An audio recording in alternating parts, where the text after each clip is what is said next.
CBT is a sort of psychotherapy that stands for Cognitive Behaviour Therapy. It's based on the idea that our emotions are influenced both by the way that we think about things and the things that we do, as well as what's going on in our body's physiology. Often people are drawn to CBT because they're experiencing difficulties in their emotions. So it could be that they're experiencing low mood or feeling depressed, or it could be that they're feeling anxious.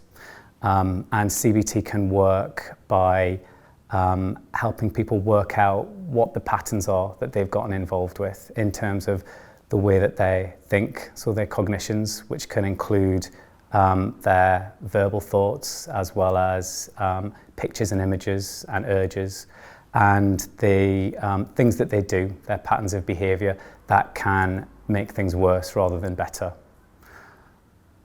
In an eating disorder service, CBT can be useful in a couple of ways. So it can be useful for people who've done some work on their recovery from an eating disorder and have noticed that they're still having some difficulties in other areas, for example with feeling anxious or feeling down, or with things like obsessive compulsive disorder.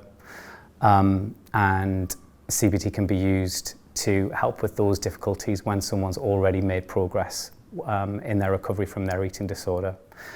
And there are also some eating disorders where CBT might be used earlier on in treatment. For example, with binge eating disorder, where CBT might be used as more of a first-line treatment.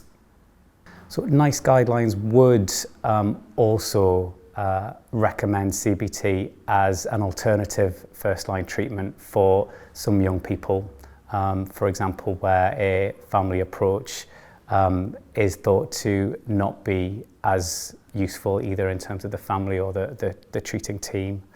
And in our experience in the eating disorder service, we find that the people who might be most likely to do well with CBT as an alternative to a different sort of therapy are perhaps young people who are older adolescents, and also young people who are well motivated to make changes, so who are ready to work out difficult patterns and to put in work to break those patterns rather than needing lots and lots of help and support from their family.